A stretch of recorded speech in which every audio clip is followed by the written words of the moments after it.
الشيخ محمد بن عبد الوهاب ابن سليمان التميمي. بسم الله الرحمن الرحيم. اعلم رحمك الله أنه يجب علينا تعلم 4 مسائل. الأولى العلم. الحمد للہ وکفا وسلام علی عبادہ الذین اصطفیٰ اما بعد. اس سے پہلے بات چل رہی تھی کہ دعوت دینے کے لیے علم و عمل کے بعد دعوت کا جو کام کرنا ہے یہ تیسرا اہم مسئلہ ہے.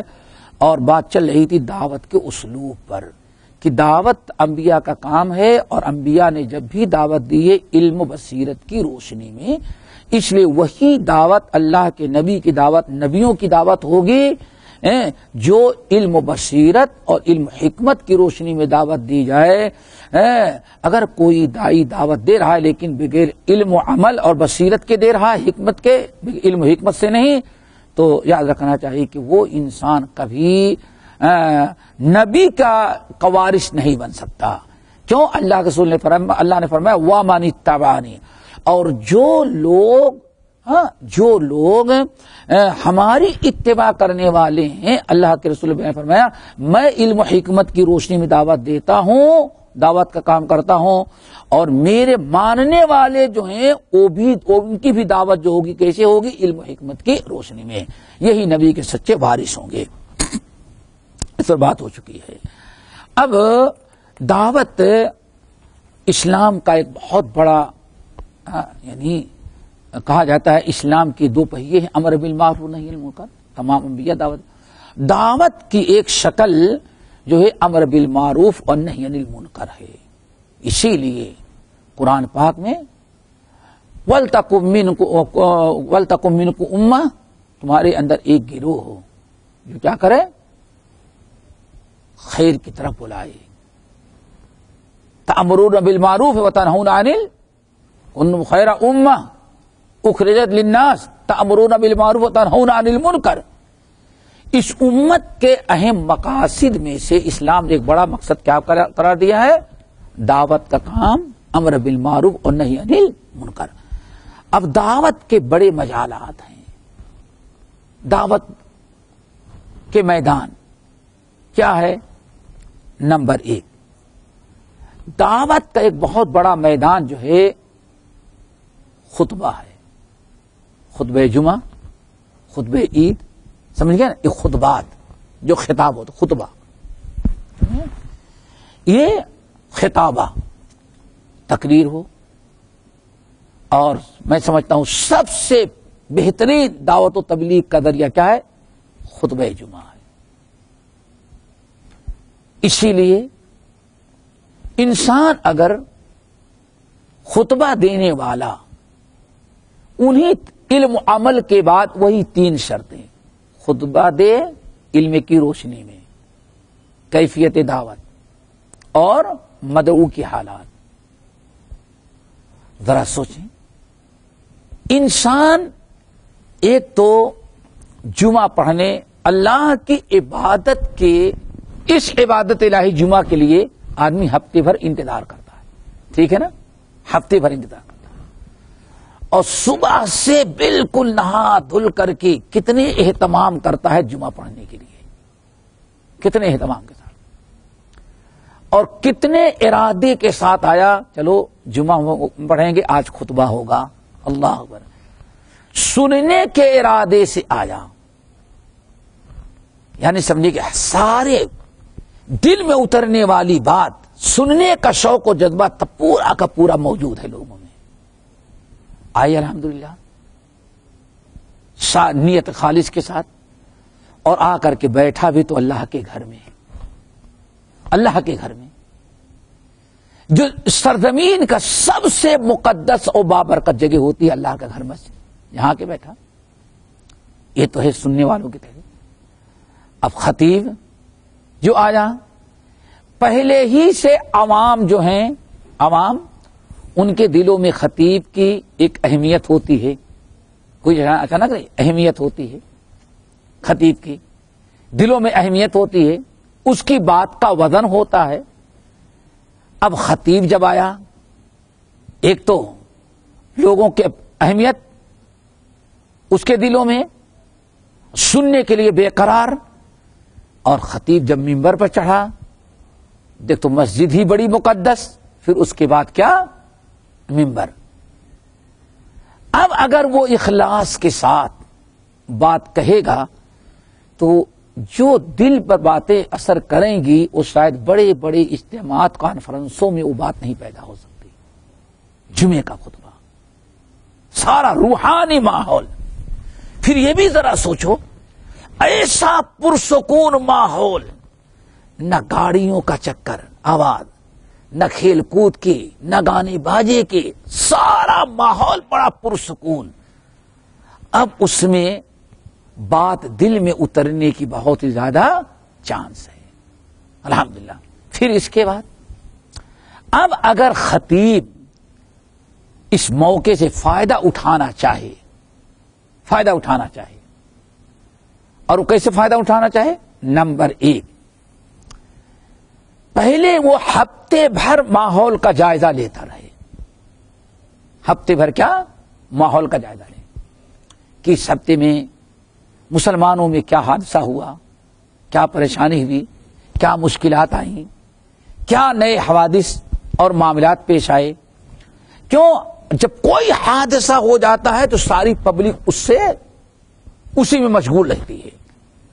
اب امام اگر ہفتے بھر کے حالات کا جائزہ لینے کے بعد اسی کے مطابق خطبے کی تیاری کر لے، کتاب اللہ سنت رسول سے، کتاب اللہ سنت رسول سے، اور امام اور خطیب اپنی ذمہ داری سمجھے کہ ہاں اتنے لوگ آئے ہیں، ان کی اصلاح، ان کی تعلیم و تربیت ہماری ذمہ داری ہے. اگر وہ ان چیزوں کے ساتھ اخلاص کے ساتھ خطبہ دے تو میں سمجھتا ہوں اس میں جو خیر و برکت ہوگی میرا خیال ہے کسی کانفرنس میں نہیں ہوتی. اسی لیے اسلام نے جمعے کے خطبے کا بڑا اہتمام کیا ہے. یا ایھا الذین آمنوا اذا نودی للصلاۃ من یوم الجمعۃ فاسعوا الی ذکر اللہ. عام جلسوں کا یہ مقام نہیں ہے، عام درس و تدریس کا. خطبے کے لیے خاص طور سے اللہ نے کیا حکم دیا ہے؟ اذان ہو جانے کے بعد سارے کاروبار تمہارے اوپر حرام. اب ہر انسان کو کیا ہونا چاہیے؟ فسعوا الی ذکر اللہ. خطبے کی طرف، خطبے کو اللہ تعالی ذکر اللہ کہا. کیا مطلب؟ تو اس کے اندر اللہ کی کتاب، نبی کی سنت، دین کی باتیں ہوگی، یہ ہے ذکر اللہ. اس لیے خطبہ بہت ہی اہم ہے. کیا؟ دعوت و تبلیغ کے لیے ہونا یہ چاہیے. خطبے کی اہمیت، اس سے جو دعوت کا کام ہوتا ہے خطیب بھی سمجھے اس کی اہمیت اور سننے والے بھی سمجھیں. سننے والے بھی جب آئیں جمعے کے دن، سننے والے بھی جب جمعے کے دن آئیں تو سوچ کر کے آئیں کہ ہمیں کچھ سیکھ کر کے آنا ہے، کچھ سن کر کے آنا ہے، اپنی اصلاح کر کے آنا ہے. اگر نیتیں دونوں طرف سے صاف ہو اور خطبے میں آ جانے کے بعد اگر توجہ سے خطبہ سنیں تبھی. کیوں؟ قرآن پاک سورہ قاف کی آیت ان فی ذلک لذکری، ان فی ذلک لذکری لمن کان لہ قلب او القی السمع وہو شہید. اللہ فرماتے ہیں یہ قرآن میں عبرت و نصیحت تو ہے، لیکن کس کے لیے؟ ان فی ذلک لذکری لمن کان لہ قلب، جو دل والا ہو. دل والے تو سبھی ہیں، خلوص دل والا جو سننے کے لیے آ رہا ہے اصلاح کی نیت سے، عبادت کی نیت سے، دل میں پہلے سے کیا ہو؟ اخلاص ہو. او القی السمع، یا آدمی آیا تو ویسے، لیکن خطبہ شروع ہوا تو دنیا کی تمام چیزوں سے کنارہ کشی اختیار کر کے صرف اتنے کہ بیٹھا ہے مسجد میں سوچ رہا ہے کچھ. او القی السمع، کان لگا کر کے حضور قلب کے ساتھ توجہ سے سنا. اللہ فرماتے اس کے لیے بہرحال قرآن سے ہدایت ملے گی. اسی لیے ہم نے تجربہ کیا، واقعی بہت سارے لوگ خطبے کے بارے میں کہتے ہیں، ہم سے بتاتے ہیں کہ ایک ہفتہ جمعے خطبہ سن لیتے ہیں تو ہفتے بھر کے لیے کیا کہتے ہیں وہ بیٹری ہماری چارج ہو جاتی ہے. واللہ ایسے ہی کہتے ہیں, بیٹری چارج ہو جاتی ہے. اور اگر خطبہ نہ سنا جائے تو دل کیا ہوتا ہے, وہ مرجھا جاتا ہے. تو اس لیے دعوت کا سب سے بڑا میدان کیا ہے؟ اللہ کا پیغام پہنچانے کے لیے ذریعہ خطبہ جمعہ ہے. پھر اس کے بعد محاضرات, وعظ و نصیحت کرنا. ہمارے یہاں جو اجتماعات اور اجلاس ہوتے ہیں وہ بھی اسی دعوت و تبلیغی کا ایک بڑا ذریعہ ہے, اور اس لیے بسا اوقات اجلاس سے لوگوں میں بڑا انقلاب اور بڑا ولولہ اور ذوق و شوق پیدا ہو جاتا ہے. نمبر 3, یہ مساجد جو ہیں, مساجد میں درس قرآن, درس حدیث کا سلسلہ اگر قائم کیا جائے مساجد میں درس قرآن درس حدیث کا, تو اس سے بھی بہت بڑا انقلاب آتا ہے. یہ بھی دعوت کا ایک بہت بڑا اسلوب ہے. اس میں بھی مساجد کے اندر آدمی آتا ہے تو دنیا سے بالکل فارغ البال ہو کر کے, اور یہاں کچھ مسجد کی بھی برکت ہوتی ہے. آدمی جب درس قرآن درس حدیث سنے گا, علم ہوگا, اس سے بڑا فائدہ 2 فائدے ہوں گے. نمبر 1, نمازی دین کی باتیں سنے گا, اپنی اصلاح کرے گا, علم میں اضافہ ہوگا. اور دوسرا فائدہ, یہاں سے جب پلٹ کر کے جائے گا, اگر اپنی ذمہ داری کے احساس ہے, کلکم راعٍ وکلکم مسئول عن رعیتہ یا ایھا الذین آمنوا قوا انفسکم واہلیکم نارا, اگر اس ذمہ داری کے احساس ہے تو سب سے پہلے اپنے بچوں کو بتائے گا, وہ بچوں کو سمجھائے گا. پھر اگر مزید اس کے علم میں اضافہ ہوا تو ایک دیندار کو کوئی دین کی بات معلوم ہوتی ہے تو بالکل بےقرار رہتا ہے, کتنی جلدی دوسروں کو بتائیں. تو آفس میں کام بھی کرتا ہے تو آفس میں بیٹھے بیٹھے بھی اپنے ساتھیوں کو وہ بتائے گا. یہ دعوت کا, تبلیغ کا ایک بہترین ذریعہ ہے. وعظ و نصیحت, درس قرآن. اسی طریقے سے دعوت کا ایک بہت بڑا ذریعہ کیا ہے؟ علم کا حلقہ. یعنی مساجد میں ایک تو ہے امام سلام پھیرنے کے بعد, اسی لیے ہمارے بر صغیر میں عام طور پر الحمدللہ یہ ایک عرصہ ہو گیا, 100-150 سال پہلے سے گزر گئے, مساجد میں عشاء کے بعد اور مغرب کے بعد یا عصر کے بعد 24 گھنٹے میں 2 مرتبہ امام نماز پڑھاتا ہے, اور نماز پڑھانے کے بعد مصلی ہی پر بیٹھے بیٹھے وہ درس دیتا ہے. ایک وقت درس قرآن اور دوسرے وقت درس حدیث. یہ ہے. اور دوسرا یہ ہے کہ مسجد کے امام کے علاوہ یا مسجد نمازوں کے علاوہ بھی اگر کوئی حلقہ قائم کرتا ہے عقیدے کا, فقہ کا, حدیث کا, علم کا, یا تحفیظ القرآن کا, اس قسم کا جب حلقات جو قائم ہوتے ہیں, ان حلقات کے ذریعے بھی دعوت کا کام بہت ہی اچھا ہوتا ہے. اور ایک اور آپ بتائیں, ایک عرصے تک مدرسوں کا کوئی انتظام نہیں تھا ہمارے خود بر صغیر کے اندر.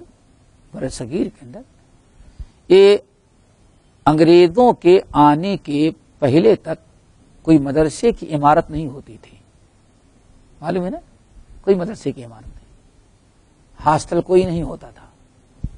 یہی مسجد ہے. اور کہتے ہیں تقریباً محمد شاہ تغلق کے زمانے میں تقریباً 990 مدرسے تھے صرف دلی کے اندر. کتنے صرف دلی, یعنی تقریباً 1000 مدرسے صرف دلی کے اندر, اور سارے مدرسے مسجدوں میں تھے. کہاں؟ مسجد کے اندر. یہی مساجد جو ہوتے تھے تعلیم و تعلم کا, اور اسی مساجد سے بڑے بڑے علماء مسجد میں آ کر کے کوئی درس دیتا, کوئی فقہ پڑھاتا, کوئی حدیث پڑھاتا, کوئی میراث پڑھاتا, کوئی اور کسی قسم کی بہت سارے مسائل جو آتے تھے, دروس جو چلتے تھے, تعلیم جو ہوتی تھی, درسگاہ جو ہوتی تھی, کیا وہ مسجد. تو اس طرح سے اگر مساجد کے اندر اس قسم کے حلقات ہوتے ہیں تو دعوت کی نیت ہونی چاہیے اور اس میں شریک ہونے کے لیے دعوت دی جائے، اور شریک ہونے والے جو شریک ہوں تو ان کی بھی نیت کیا ہونی چاہیے؟ دعوت اللہ کی، کہ دعوت کا ایک شکل یہ بھی ہے، دین سیکھیں گے اور دعوت کا کام ہوگا. باقی انشاءاللہ اگلے ہفتے